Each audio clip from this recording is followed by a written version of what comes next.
Hello and welcome to the recorded version of the presentation I gave last week at the launch of the Friends of Long Meg, about which more later. That talk was attended by about 200 people, including people from the United States and Australia, and I thought at the time that was sort of appropriate because Long Meg, I think one of the main functions of Long Meg was to act as a focus for gatherings of people from near and far. So I'm sure back in the Neolithic there was nobody there from the United States or Australia, but the principle remains, and it's great. And I hope that I know there were some people that didn't get to see that talk who wanted to for various reasons, so I hope they all get to see this, and I hope lots of other people get to see it as well, and I hope that you all find it interesting. This is being recorded in a way that I've never tried to record anything before. Recording it within PowerPoint, and then by some kind of witchcraft it's all going to be stitched together into a seamless video. So I've got a feeling it might be a little bit clunky. It feels a bit like doing the studio album after having done the live concert last week. But hopefully it'll all work and it'll be a nice seamless video, and if you are watching it you'll find it interesting. I'm actually recording this on the day of the winter solstice, the 22nd of December 2023, which, as we will see, is a particularly appropriate day to be talking about Long Meg. Ideally I wanted to be there today because I wanted to watch the sunset and record it, but I don't think we're going to see the sun for a few days looking at the forecast. So what better to sit at home than to sit at home and talk about it instead. And this is what I'm going to try and do. First of all, a brief history of previous work at Long Meg, which is also a good way of introducing the various different bits of the complex, because there's a lot more here than just the stone circle. Then a summary of the survey work in 2013 and the excavation in 2015, which was all on a very small scale, but the results have been well, incredibly impressive, I think. And then I'm going to talk about the geological survey, which is still ongoing at the time that I'm recording this, and is really, I think, very, very exciting. For me, I've learned so much from the geologists, and I've still got a huge amount more to learn, but I see aspects of Long Meg in a different way now, but more of that when we get to part 3. And then part 4 briefly will be, I'll say a few words about the Friends of Long Meg. It won't be the launch, of course, because the launch was during the live performance last week, but hopefully if you're not already a member you will want to go and sign up at the new website. And then, well, there won't be questions, will there, for obvious reasons, but if you do have questions you can always send them via the Facebook page, and I will try to answer them. I should also say, just very quickly, I have no official position related to Long Meg at all. I just love the place, and I try to enable as much work as I can to happen there, in partnership with lots of other different people. And I should say right at the start as well, a big thank you to the landowners and farmers, because obviously without their consent and support none of the work that I'm going to talk about would have happened. And certainly landowners in the past, we know, attempted to blow up the stones and get rid of them to improve conditions for agriculture. So I don't think that's ever going to happen again, but thank you to the farmers and landowners anyway. So let's make a start. Where is Long Meg? That's just an excuse really to show you this lovely old signpost, which I hope nobody ever replaces. Somehow that's survived. Long Meg, Druids Circle. Well, nothing to do with Druids really, but it must be Druid Circle, mustn't it, because it says so on the signpost. We might talk a little bit more about that later. In terms of where the site is, if you look at the map to the bottom left, with the purple circle there, that is Long Meg. The River Eden, running roughly north-south to the west of the site, is crucial for reasons which I will explain, but also the A686, not that it was the A686 in the Neolithic of course, but the land route across the Pennines is important. So Long Meg sits at this junction between an important riverine route, transport would have been by boat whenever possible, I suspect, back in the Neolithic, and the overland route across the Pennines. The significance of that will become clear when I start to talk about the excavations. In the top left picture you can see a view looking towards the North Pennines, looking eastwards across the circle, and to the top right you can see a view looking, it's south-westwards towards the Lake District, and there is the River Eden, so you can see how close the site is, the stone circle is, to the river. And at the bottom right is another air photograph, and you will see from that that the site, although we always call it a stone circle, it's not a circle. It's nowhere near circular. It would be the easiest thing in the world to draw a circle on the ground. You just put a post in the ground and a long bit of rope, and you just walk around and mark out a circle. It's not a circle, and we'll come on to talk a bit more about that shortly. One of the things we shouldn't do when talking about Long Meg, but I am going to tonight, but I'm making the point before I do that I shouldn't. What we shouldn't do is talk about the site in isolation, because Long Meg is one of a number of stone circles, some of which, a small number of which are very well known. Not stone circles, the great big henge at Mayborough as well, in King Arthur's Round Table, close to it. And there are a number of these sites, although Long Meg is on a different scale from any of the other stone circles. But we should always remember that there are other sites that we should be thinking about at the same time as we're talking about. I said Long Meg is on a different scale. Aubrey Burl, back in 1994, who was our kind of expert on stone circles for decades, he made the point back in 1994 that Long Meg is so much bigger, and he estimated figures for the minimum labour force necessary to move the stones, and Castlerigg there, which is of course another beautiful and very impressive site, but much smaller. I remember working at Long Meg for a week and finishing on a Sunday and thinking, oh, I'll have a drive over to Castlerigg, I've not seen it for a while, and I walked into the field and I thought, it's tiny! Well, of course it isn't tiny, but compared to Long Meg, it is quite small. And Aubrey Burl said, back in 1994, Long Meg may be one of Britain's oldest stone circles, erected in the years before 3000 BC. And to his credit, he said that on the basis of very little evidence. We'll see later on in this presentation how accurate he was. Having said that, we should bear in mind the other stone circles and the other Neolithic monuments around Cumbria. We also should remember there are other local sites in the Eden Valley as well that must be of similar date to Long Meg. This is the little stone circle of Little Meg, and that has some very interesting carvings on it, but I'm not going to be talking about that tonight. There are other burial monuments with carvings on as well, quite close to Long Meg. And we mustn't be just looking at monuments. We must always bear in mind that the whole landscape and the people who lived in that landscape are what really matter. And there has been some work done field walking, picking up flints from ploughed fields in this area to try and work out what, I suppose if you like, the background noise to the monuments is, the context for the monuments. And some of that work, as I speak, remains unpublished. Hopefully it will be published sometime soon because it's very important. There's also lots of scope for more of that kind of work for volunteers, and so it's perhaps something that the Friends of Long Meg can get involved with at some stage.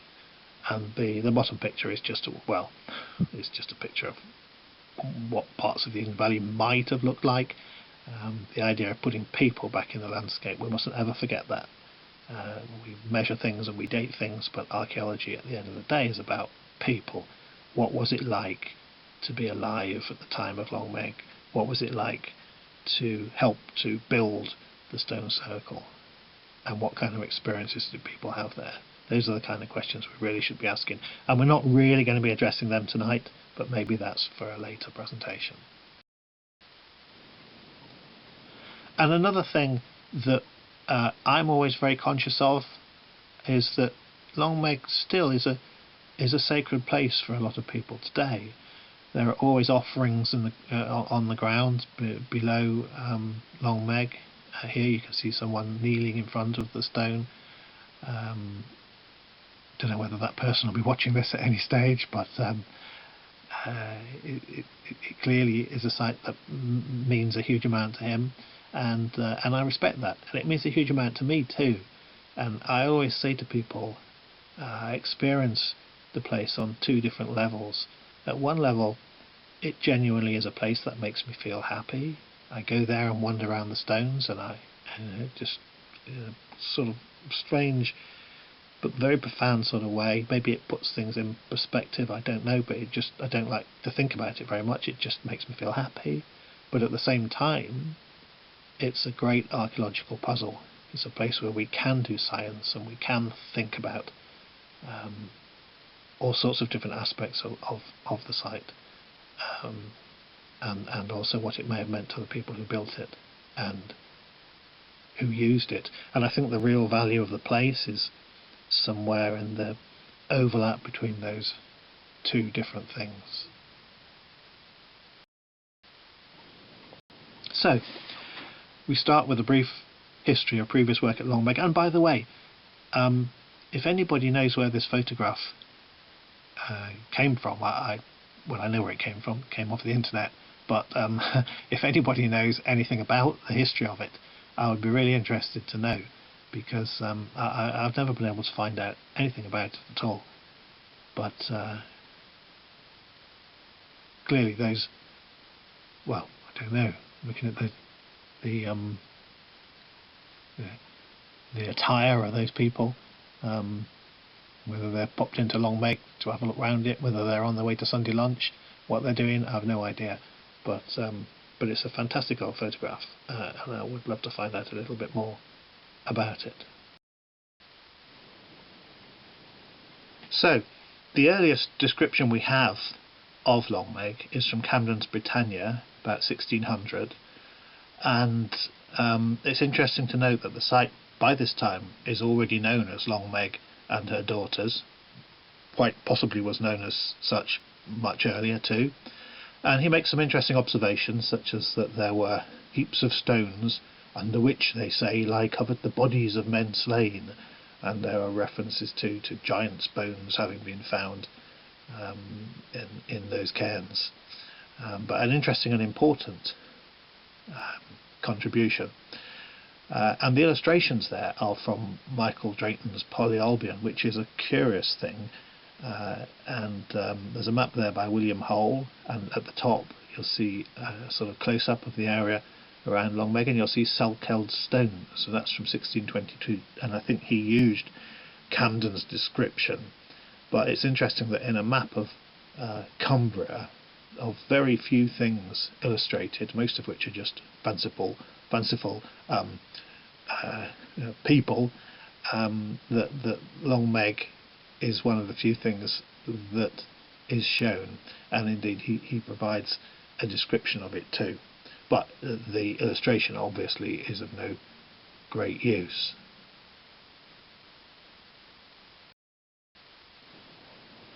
The name I referred to, people always ask, what's the origin of the name Long Meg? Well, I suspect it's quite straightforward, because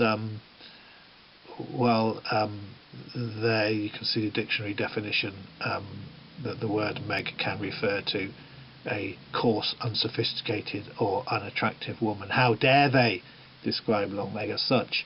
But down below, the Oxford Dictionary of English Folklore notes that Long Meg was a proverbial nickname for any tall, thin woman So that could well be the explanation. And as I said before, we don't know when that name was originally applied to the site. Several intriguing legends, which I don't have time to discuss in any detail today, about things like witchcraft, dancing on the Sabbath, and unlawful love. But as I say there, the antiquity of these is unknown. It's almost a separate presentation to consider the myths and legends of Long Meg.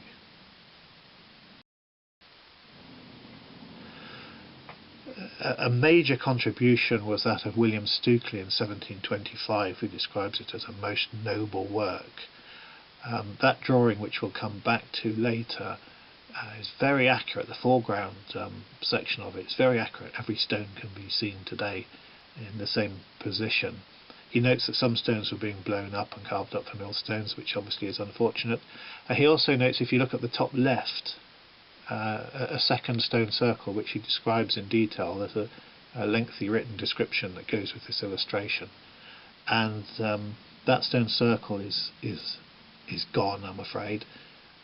It's interesting for all sorts of reasons. It's just possible that some of it may survive, but it's basically on the site, or there's a barn built pretty much on the site, which now is converted into a house. Anyway, we'll come back to that. And George Smith in 1752 wrote 2 brief articles about Long Meg in the Gentleman's Magazine. I love the way people used to write in those days. Long Meg and her daughters, about which it must be acknowledged that all conjectures are extremely uncertain. And he provides a plan which he wasn't very happy with himself, because there's a note on the left hand side of the image which you might just be able to read, in which he says that it lost a lot of detail in being prepared for publication, but it's still useful in some ways. And he made the really intriguing observation that nowhere in the surrounding landscape were there any similar sized boulders, which again is something we'll come on to discuss shortly.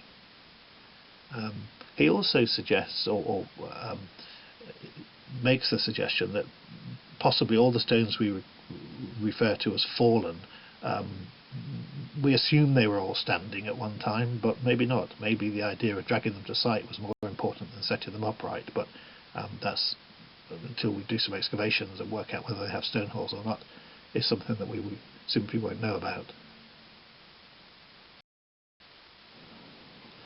And the 1774 illustration there is, I think, the earliest one to show the farmhouse at Long Meg.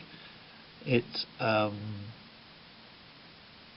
1774, and I mean, again, the stones in the foreground are reasonably accurately drawn. Those to the back, not so well. And then there are a series of illustrations throughout the 19th century of varying quality and use, but most of them serve to demonstrate that the site really hasn't changed very much at all since the time that they were drawn. And Wordsworth visited it in 1833. Now, I'm no great fan of Wordsworth, but I love this poem. He clearly got Long Meg and the power of the place. He said, though it will not bear a comparison with Stonehenge, I must say I have not seen any other relic of those dark ages which can pretend to rival it in singularity and dignity of appearance. Some of us prefer Long Meg to Stonehenge for all sorts of different reasons, but I'm not going to read that out. You can pause the video and read it for yourself if you want to, but I think it's a wonderful poem.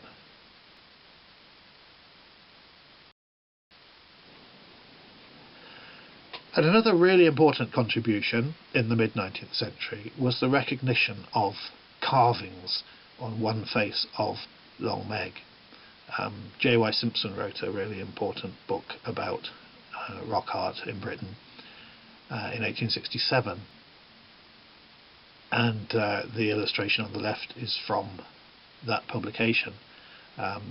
The photograph I have to say, if you've seen those carvings in the light, as in that photograph, with the sunlight shining across them, it really is something to see. They come to life, and then as soon as the sun gets around a little bit further, they switch off.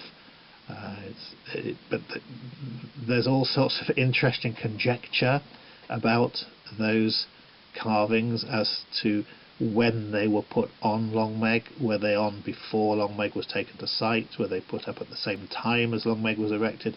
Were they put up afterwards? And indeed, how does Long Meg relate to the rest of the stones, to her daughters? Is she earlier, later, the same time? All these sorts of things at the moment are unresolved. But the rock art is a really important part of the complex, and it's important to recognise that these carvings are Irish in character.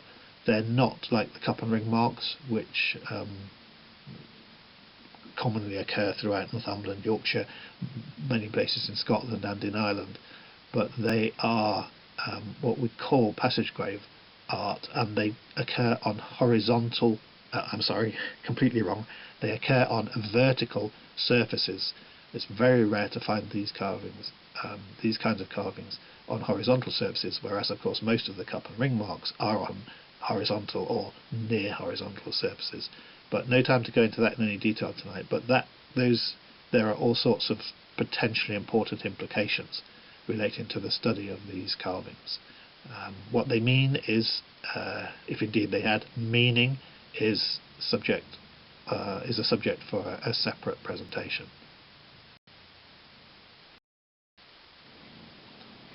And there's a close-up of some of the carvings at Long Meg, and also a very, very important site at Copt Howe in Langdale, at a time when there were small excavations taking place there.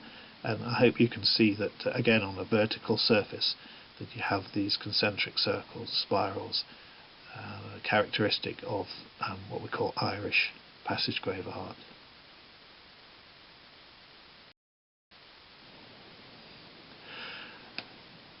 And the next really important contribution was from George Watson, who was a Penrith-based architect, and he made the observation that Long Meg is aligned on the winter solstice sunset. If you stand in the middle of, or sort of in the central area of the stone circle, don't have to be right in the middle, and you look past Long Meg, the winter solstice sunset, the sun will set right behind Long Meg, and indeed very close to being in line as well with the lost stone circle that I was talking about previously. So this is the main significant alignment within the Long Meg stone circle. There may be others. That's something we're going to have a look at over the next few months or years, to try and establish whether there are other significant astronomical alignments. But the winter solstice sunset is clearly the most important one here, and that is something that is also crucial at many other key Neolithic sites like Newgrange in Ireland, to the bottom left there, sites in Orkney, and indeed Stonehenge. Everybody thinks Stonehenge is aligned primarily on the summer solstice sunrise, but in fact it isn't. It's the opposite. The primary alignment at Stonehenge is on the winter solstice sunset, just as at Long Meg. And the picture excuse me, the picture in the middle at the bottom there is of a Native American winter solstice ceremony, and we know that the winter solstice was very important, crucial within the calendar of many Native American societies. And indeed the little book on the right, which you can still get if you want to find it second-hand cheap on eBay or similar such sites, is a book I wrote that was inspired by being at Long Meg at the winter solstice many years ago, where I traced the whole idea of Christmas back to celebrations of the winter solstice. I went out on Boxing Day. I'm recording this a few days after Boxing Day. I went out there on Boxing Day 2023 because the forecast was for beautiful clear skies, and of course when I got there, as in each of the previous 2 years, the sun couldn't be seen. So fingers crossed for next year. But the alignment, the bottom left drawing is a sketch published by Hood and Wilson in 2002 in a short article in which they state that they watched the shadow cast by Long Meg as the sun went down, and it was cast right across the circle, touching the stone, which they call stone number 1, on the far side of the circle. Or is it stone number 2? I can't see there now. I think it's 1. Anyway, it doesn't matter because we use a different numbering system now, and that's the stone in the foreground of the upper picture, the one with the slanting top. And so the sun, the shadow is cast right from Long Meg across the circle to that, and then as it moves off that stone, the whole thing switches off. The sun goes below the horizon, and that's it. The sun has set. So that doesn't occur by chance. That's clearly a designed element of the site. And the one at the bottom, it was getting dark when I took it, is looking back in the other direction, but you can hardly see the stone, so it doesn't. Don't know why I bothered putting it in there really. But the winter solstice, and the idea that the winter solstice is included within the architecture of these sites, significant alignments, that is clearly very, very important to people. And I think, I have no doubt, that the idea of these sites was to unify people and their everyday lives with the cosmos, with the unchanging heavens. And each year you had the winter solstice, you had some sort of gathering and went through the rites and rituals, and the sun started to get higher in the sky, and on the route back towards spring again. And I suspect, given the importance that obviously if the sun kept getting lower in the sky every day, that would be the end of everything. So it probably wasn't worth taking the chance to not perform the right ceremonies to ensure that it did start returning higher in the sky, and we were on our way back to summer.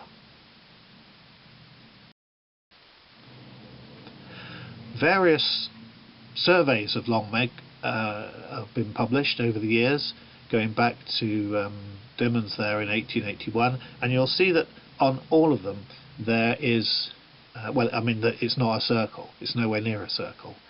I think I may have said earlier, if you want to create a circle, it's a very easy thing to do. Put a peg in the ground, get a string, and just walk around in a circle, and there's your circle. So why was Long Meg kind of squashed in this way? And there were various attempts to explain this, which we now realise are frankly nonsense. It didn't matter to people that it wasn't a perfect circle, and that simply wasn't part of the mission of building this monument. It didn't matter that it was off circular. I don't think I'm certain that the squashed arc to the north is not something that was designed for any kind of reason. It's just because we now know that there was something there before which it was built alongside. And that thing is this. You can see around the farm a huge, what you can see is a darker red line, which is the ditch of a huge enclosure, which the south edge of that and the north side of the stone circle are in line with each other. And this enclosure is, as I say there, fundamental to our understanding of the Long Meg complex as a whole. You can't see it on the ground today, but it is there, and we'll talk about it when I come to discuss the 2015 excavations. What's really important is that the trees right on the right hand side of that image, there's a spring where the water still bubbles out of the ground now, and there's a pond, and there's reason to believe that that spring has always been there since Neolithic times. So I'll just bear that in mind when we come to talk about why the site is there. And you will find some references, if you look online, to a Long Meg cursus. Cursus was a long, very strange kind of Neolithic monument, sometimes kilometres long, consisting of two parallel banks and ditches. They're called cursus, which I believe is Latin for racetrack, because it was assumed in Victorian times that that's what they probably were. But if you look at the left-hand side there, you see the stone circle at the top. You can see a kind of a wiggly line across the fields, and to the right of it you can see a perfectly dead straight line. I mean, that is not a cursus. The right-hand line is a field drain. The left-hand line, however, is quite interesting. And a few years ago I did a watching brief on a cable that was being dug for a trench, that was being dug for electricity cable. And the bottom right picture shows where that trench cut through that sort of squiggly ditch. And well, it may well be something Neolithic, but we need to put some more trenches through it, try and find out. It's interesting where it goes. If I remember rightly, the next slide might help to explain that. Oh, it doesn't. Well, we'll come to the slide that will explain that shortly, I hope. Sophie and Claire in 1988 published a really important paper in Antiquity, which is a very well-respected archaeological journal, and they record these various features around Long Meg, including the Great Enclosure. And they make it perfectly clear that the feature there, which is labelled E, is not a cursus. So why it was ever then called a cursus, I don't know. There are various features there, some of which could be Neolithic, and they make the observation that there's clearly a close functional relationship between the circle and the enclosure, but it's impossible to argue further without excavation.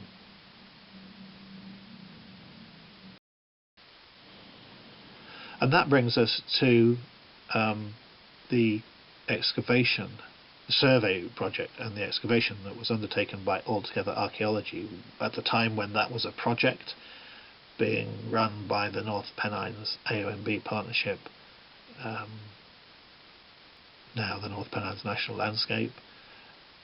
And Altogether Archaeology is now an independent group with its own fantastic website, so go and have a look at that if you're interested in this kind of thing. And the records of this work and all the other work which the group does are on their website. That picture there is not of Long Meg, obviously that's from another project. And it's important to recognise as well the number of different partners that were involved in the work that we did at Long Meg, 4 of which are illustrated there with their logos.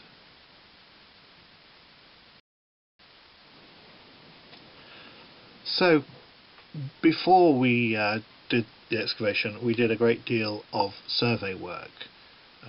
This was done, the lead role here is played by Archaeological Services at Durham University, but the work was done by Altogether Archaeology volunteers. And you can see we've created a model of the two fields, the stone circle field and what we call the enclosure field to the north. You might be able to see on there we've introduced a numbering system that we really hope people will stick with now, because there have been various numbering systems used for the stones at Long Meg which have caused confusion from one project to another. It's not very scientific. We just started with one at Long Meg and then worked our way clockwise around the circle, around the daughters. And you can see the relationship there between the enclosure, shown as a dotted blue line. And on the right hand side is some results of geophysics. Now, I'm not going to show any of the geophysical survey results in detail. The report is available on the Altogether Archaeology website and on the Friends of Long Meg website that we'll talk about shortly. But there are all sorts of features there which obviously some are archaeological and some might be and some aren't. And the only way really, I think, to resolve this will be to resolve which features are potentially significant will be some more excavations in future. Incidentally, those of you who took part in the Dig Ventures excavation in 2022, was it October 2022 I think, if you look towards the bottom left where we're looking at the right hand image here, you can see the words Long Meg and her daughters, and above that there's a kind of banana shaped brown feature and some little squiggly features above it, and that excavation was designed to investigate those, and the conclusions are that they are all natural features, so of no archaeological significance, which of course could be taken to imply that some of the other similar features elsewhere are also natural. Anyway, I'm not going to talk about that in any detail tonight. At the time we did this work in 2013, the survey, it was quite novel to be using a drone, but we had a drone thanks to Jamie Quatermain, and we did various things with it, including just simply taking drone images such as that on the left there, which were really useful in all sorts of different ways. Just look at that, you can see the arc of the circle. It's not circular at all, it's almost like a series of straight lines. Anyway, something else to think about. And we took photography, and the image on the right is an image from a 3D model of Long Meg, which we made, and we tried to make 3D models of all the daughters, but we didn't succeed. It's very time consuming, especially in those days, but that's something that needs to be done at some point. Now, back to Stukely's drawing. This is something else we did with the drone, and again you can see there the lost stone circle to the top left. The angle isn't absolutely right, but we tried to recreate that view. Now, I don't know how he drew that. There were no photographs to work with, certainly no drones. He could never have seen that view, but it's drawn. And if you look at this side of the hedge bank, you can see every stone in the same place, reasonably accurately drawn. It's quite extraordinary, and yet to the other side of the hedge bank it becomes a little bit more random, and my assumption is that he drew that in August, or visited in August 1725, and I guess there was a crop in the field and perhaps he couldn't see all the stones as clearly as he could see the ones in the foreground, or maybe he just ran out of time, I don't know. But it is quite amazing how accurate the foreground area is on that drawing. Also, he shows Blencathra Saddleback in the background, as you can see there, and to the left the hills of the Lake District.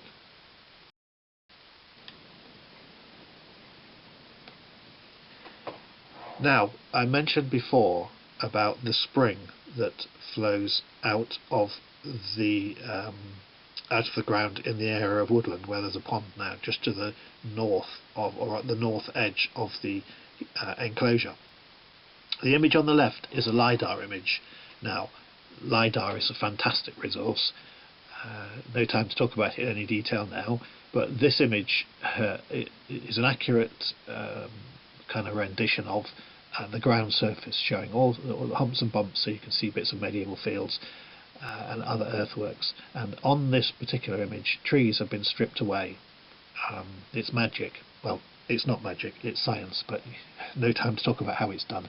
But the trees have been stripped away, and you can see what a dramatic feature that valley is that runs from the...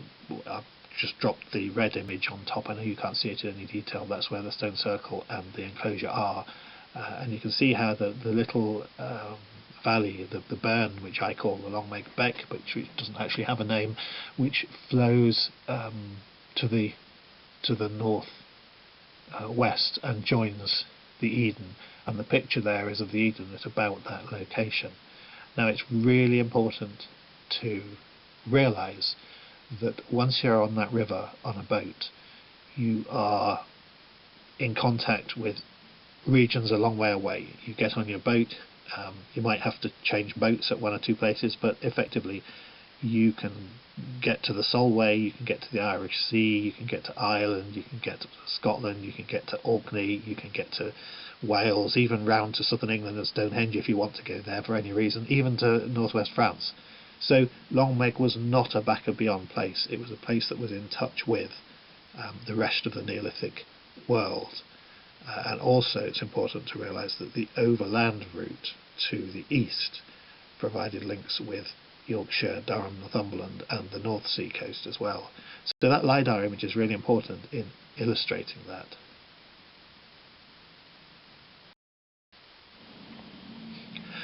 This is another LiDAR image made more recently using more up-to-date data, but it's effectively showing the same thing. You can see the stone circle, you can see the enclosure, and you can see that the valley of the Long Meg Beck heading away to the northwest to join the Eden. What's also interesting, if you look at the bottom of that picture, sort of just left of centre, there's another similar, much smaller sort of gash flowing down to the Eden there. There's a spring there and a little beck that flows down to join the Eden, and the sort of squiggly line crop mark, which was interpreted as part of the cursus that isn't, runs more or less from that point there to the stone circle, running east-west or west to east, and then beyond the stone circle. So there's a suggestion that there's something going on here with these springs in the landscape and the Eden. You've got the enclosure linking with one of them, and you've got that earthwork linking with the other one. But again, more work to be done to try and understand what exactly is going on there. So, excavations.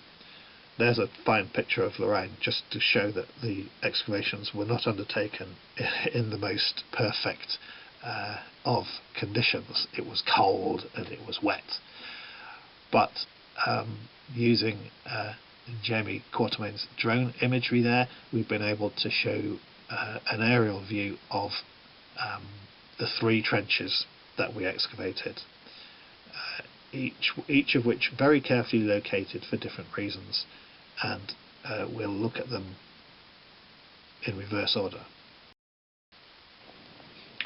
Trench 3, there's an idiot down a hole at the bottom left, I forgot that was there, but it's basically there. That image and the one at bottom right are just to show you how far away we are from the stone circle here. It gives you an idea of the scale on the ground, that this is looking at the ditch of the enclosure at some distance from the stone circle, and the idea was to try and work out whether there was anything different going on inside the enclosure from outside, and also to look at the form of the ditch and to see whether we could get any useful deposits out of it.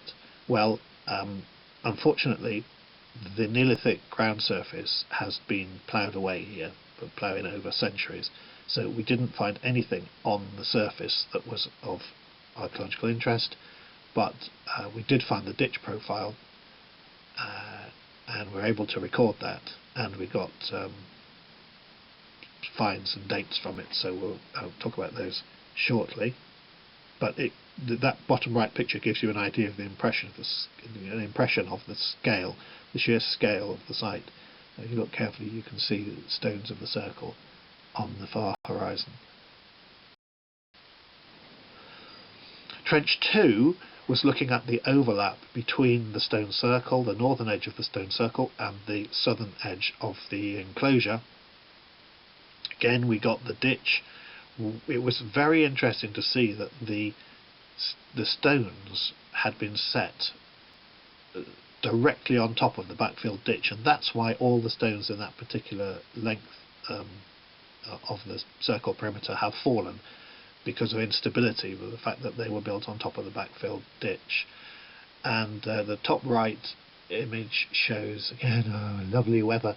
The top right image shows the trench extending from inside the stone circle between two of the fallen stones, and away into the enclosure. Again, there was nothing of significance within the enclosure. A cobbled surface, which, to be fair, we don't completely understand. It could be later in date than the stone circle. And one of the stones had if you look at the bottom image on the right hand side, at the bottom of it towards the left hand side of it, you can see a cut mark which must have been made in the base of the stone before the stone was set upright. And then at the other end of the stone there's a very curious basin carved into it, which I can't, it's not a natural feature. So that would have been on the upper surface of the stone when it was standing upright. So it begs the question, a lot of the other stones where you can just see a small amount of them standing above the ground, perhaps they're much bigger than we might think, and they may have other features associated with them as well. But again, here we got section through the ditch, and we got radiocarbon dates. And then trench 1, which was, I suppose, the main trench and the one for which we had the highest hopes. Now at the top right you can see that that green oval is drawn around a feature consisting of three stones, and immediately to the right of them is what appears to be a gap in the enclosure ditch. And if you look towards the top right, closer to the top left, towards Long Meg, you'll see there are two stones outside the line of the circle. They're called portal stones, and that is described as the entrance to the stone circle. Now, whether it ever was an entrance or not, I don't know, but clearly there are two stones outside. And then I thought, when we were planning this, that there was one stone missing here, and this could be a similar feature for what did get called on site the back entrance to the stone circle. But it's more likely, I think, for various reasons that we haven't got time to discuss here, to be the front entrance, if indeed it was an entrance at all. But the point was, is there a stone missing there? And if there is, can we find the socket for it? And can we get something out of that socket that would enable us to date the stone circle? So at the bottom there's when we were just starting. I don't remember that day. It looks quite sunny and quite nice. And here are some general views of that excavation work in progress at Trench 1. Some lovely features like the post hole bottom right. Interestingly, that appears to be of the same age as the enclosure and not the stone circle, which is fascinating, because in that small area to find a post hole like that, is it part of a building? Is it part of a structure? Is it even possible that there could have been a timber version of the stone circle long before the stones were erected? All questions. And then you can see the section through the ditch, and bottom left you can see in the foreground a hole full of stones, and that was indeed the location of the stone that I thought had been removed, the missing stone. But it just appeared to be full of sand, really. The stones that you can see are the chocking stones for when it was upright. But I didn't have high hopes. But anyway, all samples were taken and sent off to the laboratory. This picture is just showing the three ditches from the three ditch sections recorded in the three different excavation trenches. Very similar in some ways, different in others. Have a look at the excavation report if you want to see the detail of that. And bottom right, perfect returfing. Always important if you're working on a site where you think you might want to go back and do more work later. A lot of effort went into the backfilling and the returfing. And within a week or two, well, that's a slight exaggeration, within a few weeks, no sign that we were ever there. What about finds? Well, that axe in the middle we didn't find, unfortunately. That's just to illustrate what a polished stone Langdale stone axe looks like. Langdale axes in the Neolithic, the early Neolithic, went all around Britain. Langdale was a very important, called an axe factory, but that's where the stone came from, right high up at Langdale. We found three broken fragments of three. I think we may have found more than three, but anyway, three are illustrated here. Fragments of broken Langdale axes. I know they don't look very green in those pictures, but they are. They were smashing up axes for some reason. Seems like a crazy thing to do to us, because the axes were of symbolic importance as well as practical value. But anyway, we found some Langdale stone. We found some the pictures on the left are Arran pitch stone, tiny little flakes of Arran pitch stone, which comes unsurprisingly from the Isle of Arran. And we also found Yorkshire flint. So when I said before about the location of Long Meg relating to transport networks and being almost like a kind of a hub with contacts far and wide, the finds that we got here, although they're not spectacular, they illustrate that, I think, very well. Remember, these are all from those 3 small trenches. None of the finds came from secure contexts. They were all in the plough soil, so we aren't able to say whether any of them go with the stone circle or with the enclosure, although I'm fairly certain they all go with the enclosure. I think it's fair to say we don't have a single find which you can say with any degree of certainty goes with the stone circle. So what about dates? Well, this is a fairly boring slide, but fairly boring slide to look at, but a very important one. The sequence of the dates, there's only half a dozen dates there. Well, there are 7, but the top one doesn't matter, it's later, and it comes from a context which is clearly later, of something that was dug into the backfield ditch. So we're left with 6 there to tell the tale.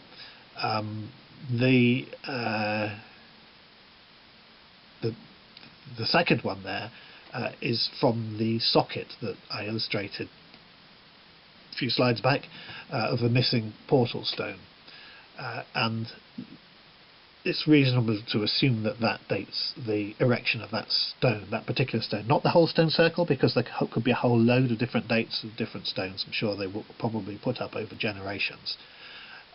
The date there is on the right hand side is 3340 to 3030 calendar years BC. Radiocarbon dating is a science in its own right. Don't worry about it, we're not going to talk about that tonight at all.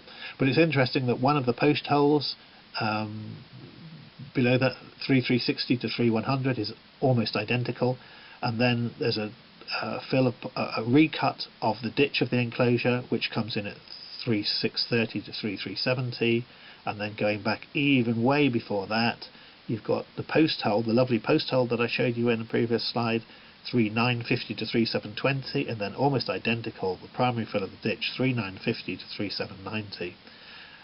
If we take the primary fill of the ditch of the enclosure as the date of the enclosure, that pushes it back, as you can see there, to about 3900 BC, right back to the start of the Neolithic.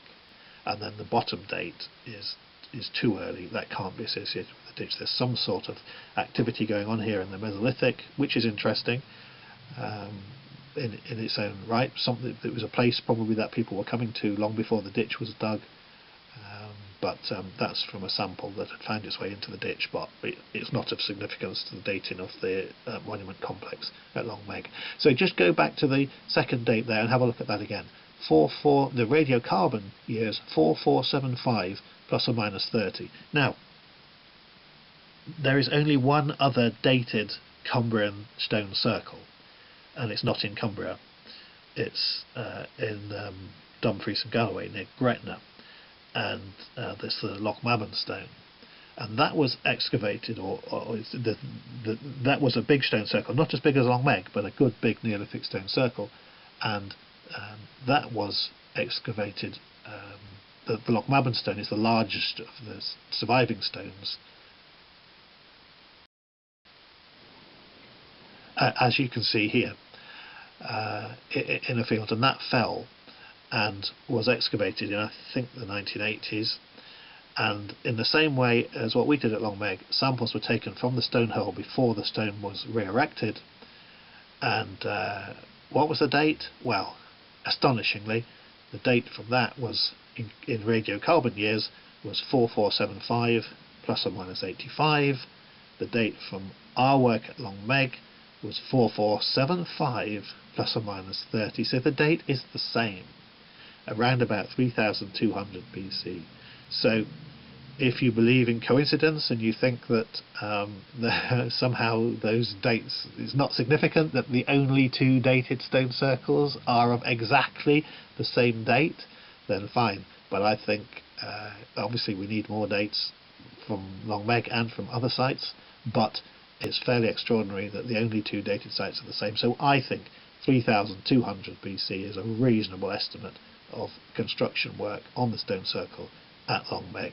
So Aubrey Bell's statement right back at the start that it was possibly built before 3000 BC seems to be pretty much spot on.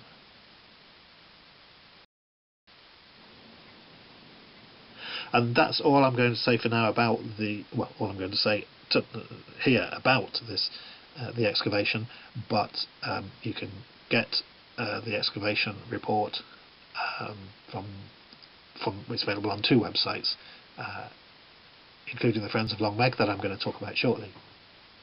But now we're going to talk about something brand new, the Geological and Condition Survey that was done in 2023. Now, for me, this has been a revelation. Working with geologists and starting to understand the amount of information that we can glean from looking at the daughters, armed with a little bit of geological knowledge, as I say, extraordinary. And there are some of the project volunteers busy on the survey. It's always important for people that live in different silos, whether they be archaeological, geological or ecological, to talk to each other, because I think some of the most important work takes place when these different specialist fields are merged and people work together.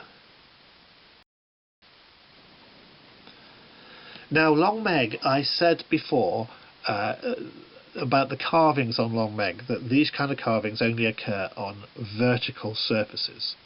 And we had great debate amongst the I had also interesting discussions with the geologists, because I've written in the past about my view that those carvings were probably put on Long Meg when she was still part of the bedrock down close to the Eden, and that she was then dragged up to the site and set upright with the carvings already on her. But there's no proof either way.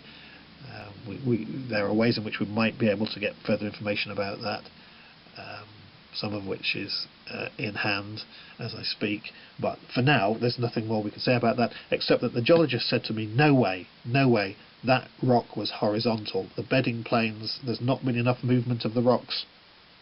Geologically, that was a horizontal rock surface when that piece of rock was in its natural position in the landscape. So, okay, had to give in to that. So we went to have a look, and the arrows there, the blue arrows at top left, are just showing the arrows pointing towards what was the top of the rock when it was lying in its natural context. And geologists looked very carefully. To me, red sandstone is red sandstone, or it was. I didn't realise there were so many different kinds of red sandstone. But Paul Logan, one of the geologists, took some real incredible close-up photographs of the rock, and then went round photographing red sandstone in the landscape. And it's incredible how different the makeup of the rock is when you look at those close-up images. So could we throw any light on this question of where Long Meg came from? Incidentally, if you look at the right-hand image there, you'll see that there are areas of damage down the left-hand side of the rock as you look at it, and I've always assumed those were from quarrying, from pushing stick in and breaking the stone off, because there's a line of quartz along that face of the rock, face D, as you look at the images top left, and I thought that was the point of weakness where it's broken off. But it's all up in the air. We need to do some more work to think about this.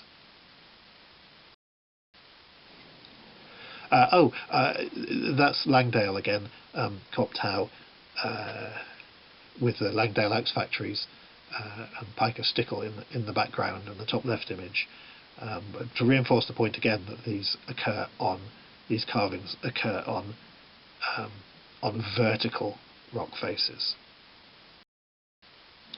And the geologist had told me, of course, that this was impossible. And here, in the top image, this is just along from Lacey's Caves. You can see the river down below. And this, I was told, this area here, although the rock at Lacey's Caves isn't a good match, a little further on, the rock is a perfect match for the rock at Long Meg. In fact, the statement from the geologist was a 95% match, which is as good as which is as certain as you're going to get from a geologist. I thought geology was an exact science and you just got answers of yes and no, but I've realised now it certainly isn't. We've said for years, if you ask two archaeologists the same question, you'll get at least 3 answers. If you ask 2 geologists the same question, you get about 10, which is interesting. But what was super fascinating here was that we realised, if you look in the middle of that image at the top, you can see a large, just to the left of the footpath, you can see a large slab of rock lying at an angle. And when you go down the slope closer to the river, as you can see at the bottom left, there are massive slabs of red sandstone that have fallen off the cliff face. And as they've fallen off the cliff face, they've turned through almost 90 degrees, and now they're lying along the riverbank. Now, of course, that means that what was the horizontal face of the rock, you can see where I'm heading with this, what was the horizontal surface of the rock is now a vertical surface. So it is possible, indeed I think probable, that Long Meg came from exactly here and was one of these large, or part of one of these huge slabs that's fallen. And that means that there is still a chance that there could be some rock art on these slabs as they're there along the river, but that's work that's in progress. We need to go along and have a better look. We nearly fell in the river several times trying to look on that occasion, so we need to go back and have a proper look. So it's still unresolved, but there's still a chance that the carvings are on the river cliffs there before Long Meg was removed, quarried and taken up. Along that sacred route, what I call the sacred route along the Long Meg Beck, up through that valley and dragged up through the enclosure and to the stone circle. It all works beautifully, works so well as a story that it has to be true, doesn't it? I think so. And another observation that we made during the survey is of the importance of quartz. I've already alluded to this. Quartz is very important in all sorts of Neolithic sites. It has these strange qualities that, you bash it and sparks come off it, and we know that in North America in some cases native communities considered that bashing the quartz, that the sparks represented the spirit being let out of the rock, and that's those really interesting ideas of the kind of level of thinking we need to bear in mind, the kind of animistic approach that there were powers and spirits within the rock when trying to understand our Neolithic sites like Long Meg. You can see there's quartz there on one face of Long Meg, and the closest stone to Long Meg has a big dome of quartz in it, see bottom right, which when that stone was upright would have been on the top of the stone. So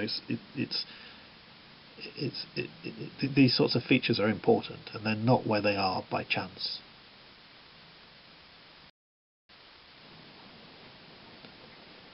So our survey, we looked at 68 daughters. I would say that on the day the teams, we had 4 teams for Saturday and another 3 teams I think on the Sunday, and we looked at all of the daughters and spent at least half an hour, sometimes more, looking at each stone, trying to classify it, trying to describe it. And we came to the conclusion, and also a small team of us went back several times afterwards to try and refine the results and make more sense of them, because we realised that every stone is unique, every stone is different, but there are 3 basic categories. The Borrowdale volcanic group, of which there are 42, got the brackets wrong there, haven't I? BVG, should be another bracket there, never mind. Salkeld microgranite, of which there are 22, and white granite, of which there are 4.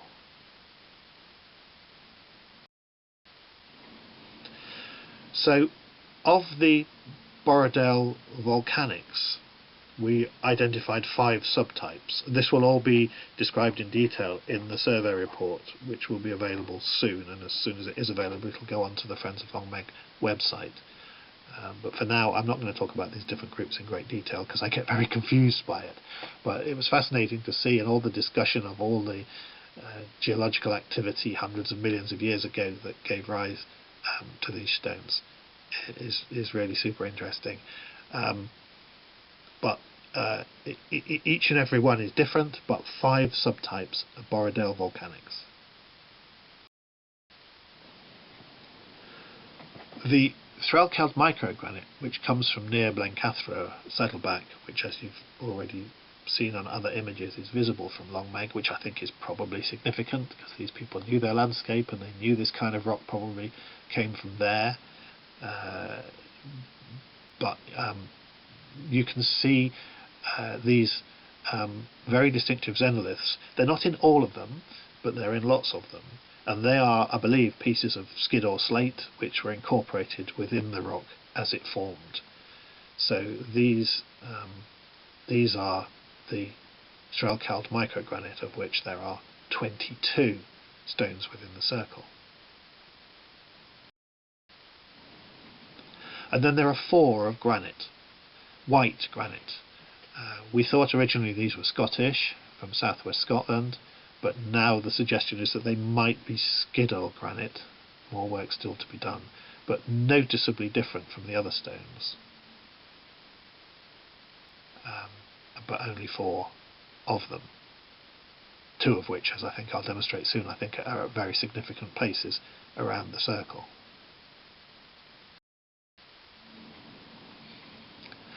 Here's another really interesting slide to look at, but I wouldn't bother pausing and looking at it in detail, although of course you can if you want to.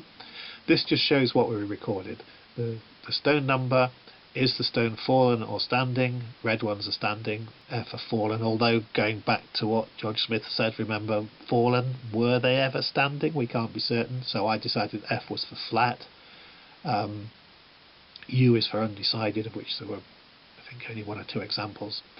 And then we measured the dimensions of the stone, the circumference, which is quite interesting because the vast majority fall into a relatively small band there. You can see 400, 500, a couple of 300s at the bottom. They were going for stones of a certain size. Are they set within a bank? This is really interesting. It's been commented over the years that many of the stones appear to be set within a bank. Is that bank a result of a result of ploughing over the years, and because they don't actually plough between the stones that the ground there has risen?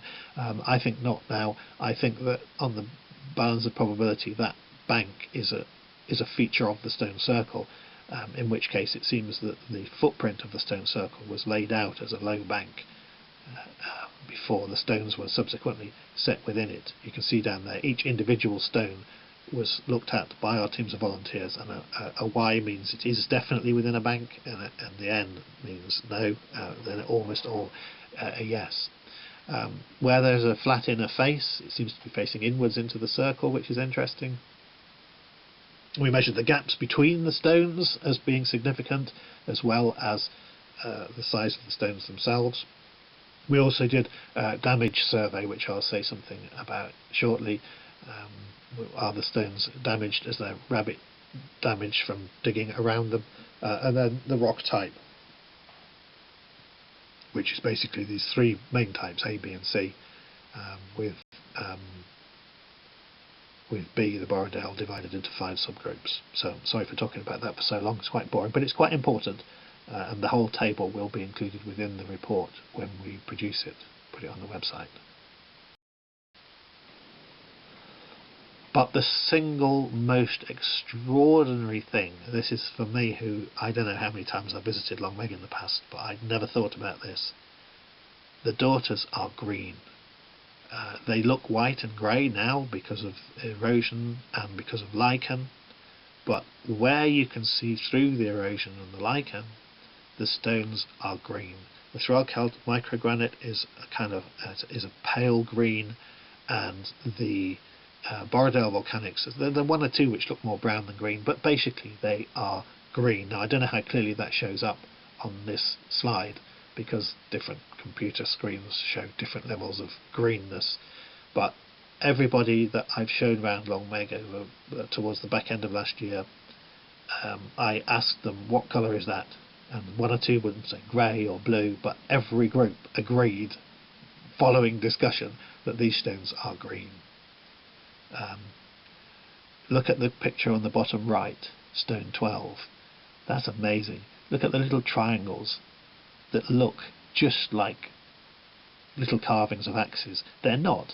They're completely natural marks, but the little triangles, they just look like axes. It is inconceivable in my mind that a Neolithic person could have set that stone upright with that face facing into the circle without thinking in terms of green Langdale axes.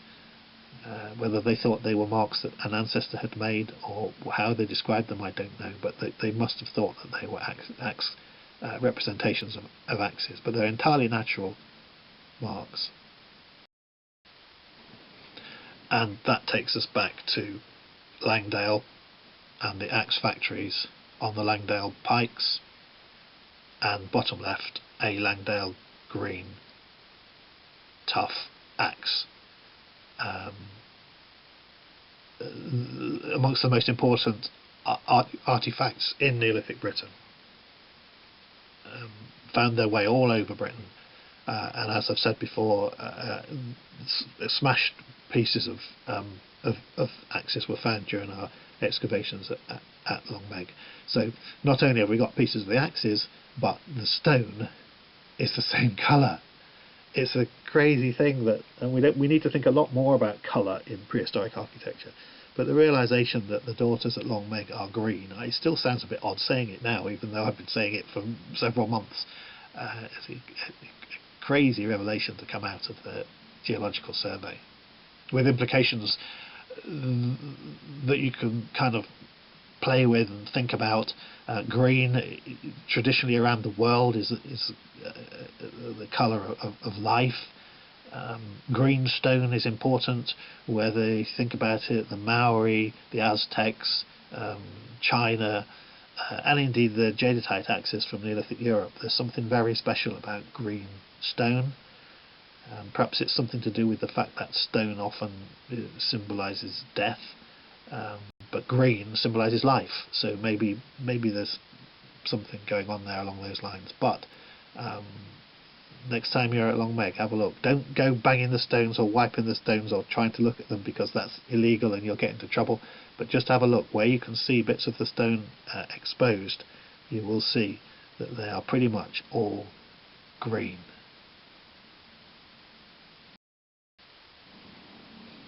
Now, I've added this in since the original talk because somebody was asking me about gypsum. We know from Jan Harding's work at Thornborough in North Yorkshire, an amazing sequence of Neolithic henges, which must be of a similar date to the stone circle at Long Meg, perhaps a little bit later, but there must have been overlap between the two, I'm sure. That gypsum was used to cover the banks of these henge monuments, make them look white. I suppose in a way perhaps they're trying to recreate what things looked like when they were dug out of chalk on the Yorkshire Wolds or in Essex on Salisbury Plain. But gypsum was available locally and was used to great effect at Thornborough. Now there are very large-scale gypsum mines at Long Meg. Well, there were. So they closed down in the 1970s. I'm not sure of the history. I can't remember. But the geologists tell me that some of that gypsum at Long Meg would have been available at the surface and would have been accessible to Neolithic people. So given that it was used at Thornborough, it seems inconceivable that it wouldn't have been used in some way at Long Meg, but we found no evidence for it in the excavations, so there's really at the moment not a lot more we can say about that. But again, it's this idea of colour. The white gypsum would surely have been of some significance to Neolithic people. So there's a very rapidly drawn a plan of Long Meg showing the three basic types of stone of the daughters. And the green is the Borrowdale volcanics, the pink is the Salkeld microgranite, and the yellow, which I hope you can see, hasn't come out very clearly, is the white granite. Look at stone 16 and stone 33. They're white granite, and they must be very, very close to Midsummer Sunrise 33 and Midsummer Sunset 16, seen from the central area of the circle. But that's yet to be tested. 38 and 41 I don't know what they're doing. 41 obviously is east, but I don't know why those ones are where they are. Neither do I know what that distribution is trying to tell us. It's not a random distribution. You've got a big group of Salkeld microgranites in the north, whereas the western arc is almost completely Borrowdale volcanics, and the sort of south east arc there, or south round towards the southeast, is all a run from stone 50 to 62 are all Borrowdale volcanics. It doesn't seem like it's random. It could be to do with where people are getting the stones from, I suppose, which is something I haven't talked about yet. But anyway, there's more work to be done thinking about that. And indeed, when I mentioned 16 and 33 and possible astronomical alignments, that is something we're hoping to do during 2024, to create a computer model where we can look at the sunrise and sunset, and indeed the heavens, the moon, the planets, the stars, on any day we want, over thousands of years, to try and see whether we can recognise any other significant alignments at Long Meg. So information about that will be on the Friends website as soon as we have it. Oh, I've already talked about this really.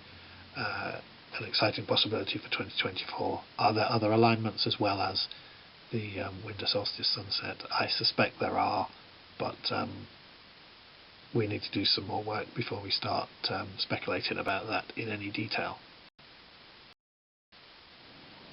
Now, here are two maps of glacial erratic boulders. Now, we've concluded from the Geological Survey that, with the exception of Long Meg herself, all the stones, all the daughters, are glacial erratics.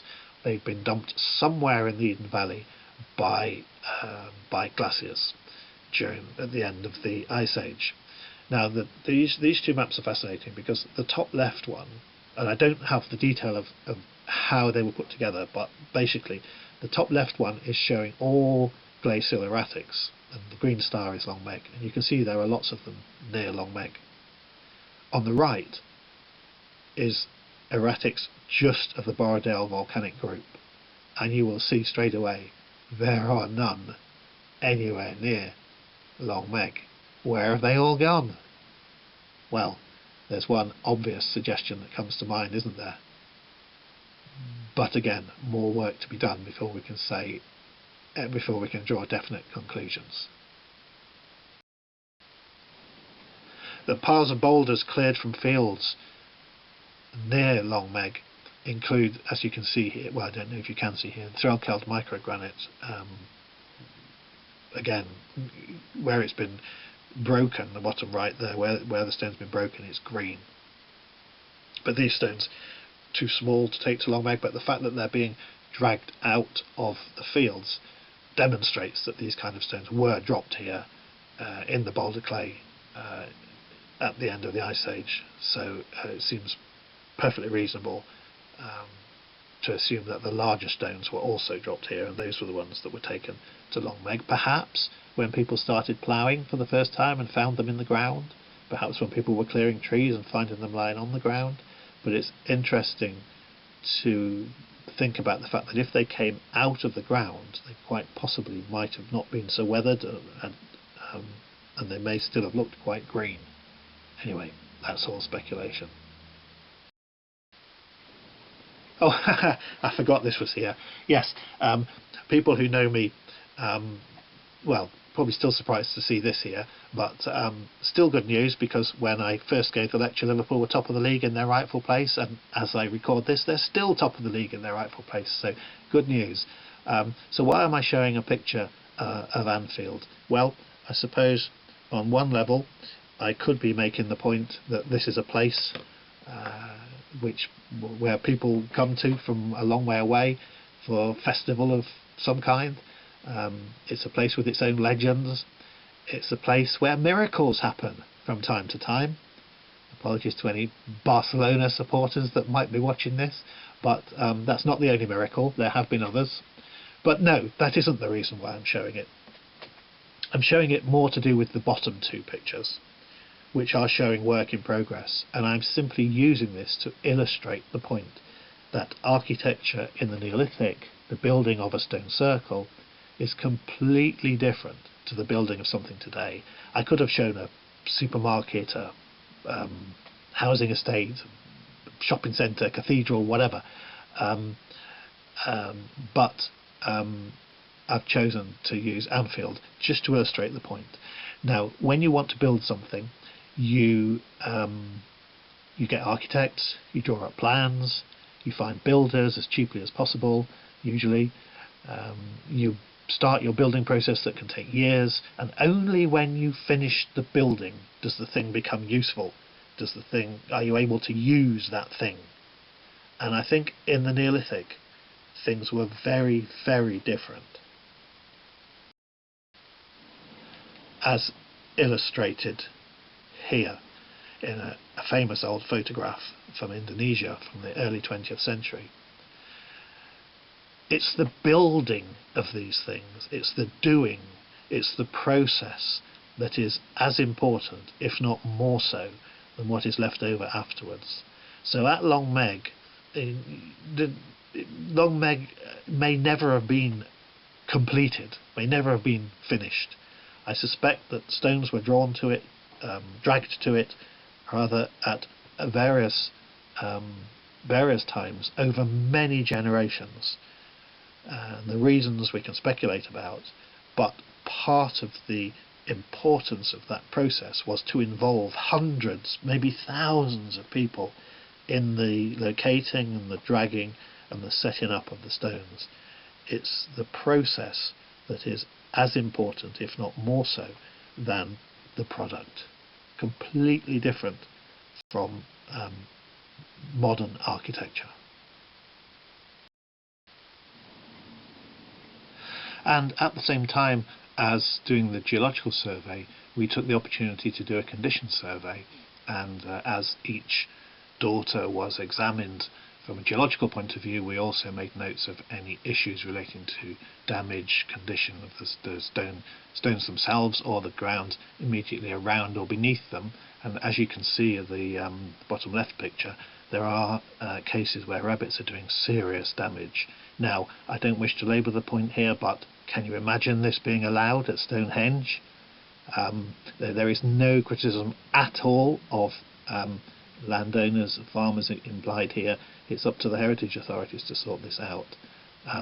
Fortunately, there are only 5 stones which are being very badly damaged, as shown on the bottom right plan there, and I hope very much that we can turn this into a positive thing and do some small-scale excavation of these damaged areas at the same time as filling in the holes, so that although it's a very bad thing, it might provide us with some useful information. But the site then needs to be monitored, and we need to make sure that the situation doesn't get any worse in future. At the top, as you can see, while we were doing the survey, we had some help.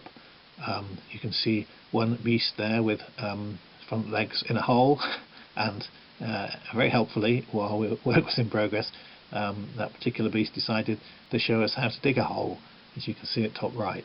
But they don't start the damage. The damage is started by rabbits.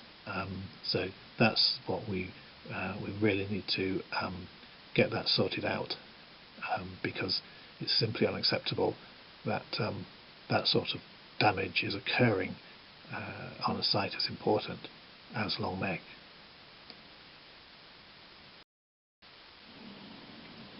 So this brings me to the final little part of the presentation, which is about the Friends of Long Meg, which is a new organisation which was set up at the original version of this presentation, and I'm pleased to say we have nearly 100 friends signed up already, which is great, but there's scope for lots more. The purpose of the friends is to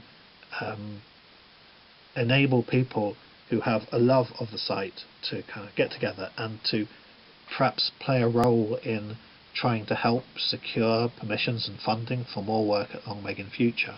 But there are also all sorts of other things that people might like to get involved in, and we'll sort out events and Zoom events and site visits and things.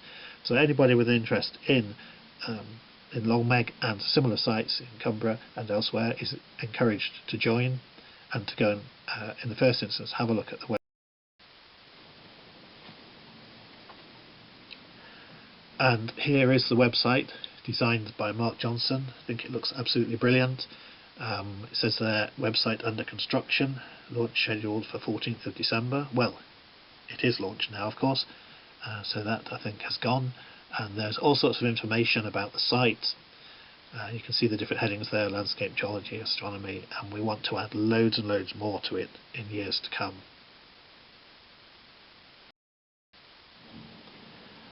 There's just an example of the geology page with a bit of information about the geology. So as soon as we get that report, as I said before, on the geological survey, it will be uploaded to this website. On it is there's various things on the website already, including a paper that I wrote about Long Meg, which covers a lot of the same ground that I've talked about here, in a volume there, New Light on the Neolithic of Northern England, 2021, I think it was published. Unfortunately, quite by chance, I was able to put that on the website from November 2023, so that worked out quite nicely. That's there, you can download that and have a look at that. Then you can send me an email via the website saying that you think it's all a load of rubbish.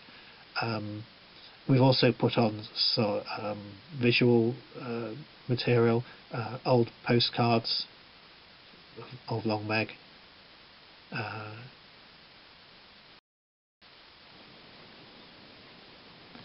This fine painting by local artist Jacob Thompson, painted in 1832, now in Penrith Museum, was sent to me via the Facebook page by Claire Heron. Thank you, Claire. It reminds me to say that we hope to include an art gallery on the website. I know several contemporary artists have produced work featuring Long Meg. It'd be nice to include some of their work.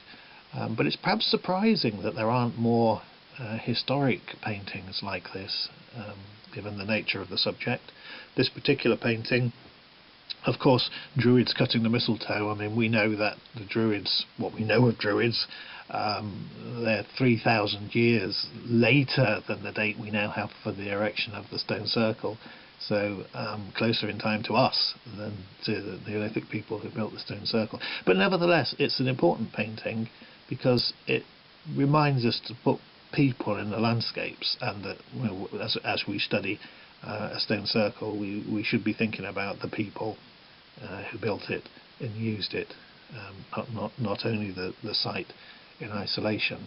It's a very important point. And so, as I say, I hope we can include an art gallery in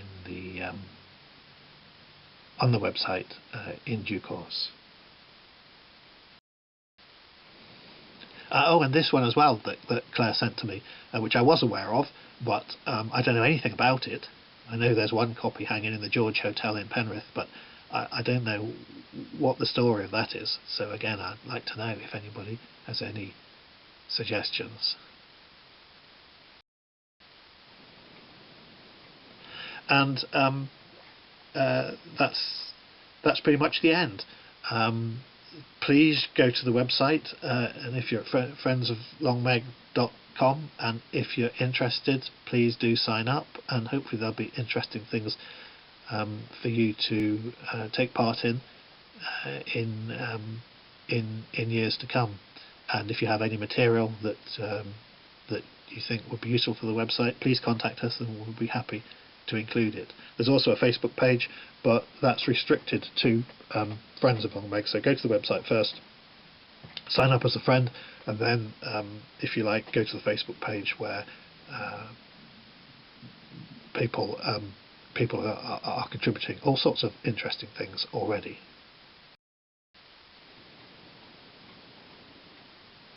So here we are at the end. As it says there, thanks for listening. It also says now for questions, but of course I don't have to prepare myself now for all sorts of tricky questions because there isn't an audience out there. But if you do have any questions, then please do send them to me via the Friends website, and we'll endeavour to answer them. I'm very aware that there are all sorts of things that I haven't really discussed today. For example, why build a stone circle in the first place? But I think that and other subjects can form foci for future Friends events. Indeed, I've already committed to holding some sort of event on that very subject, why build a stone circle in the first place. So there we are. I've waffled on a bit more than I probably should have done, but we'll now get this saved into video format, put on the website so that anybody anywhere in the world can watch it and hopefully find it interesting and enjoyable. Thank you very much. Bye bye.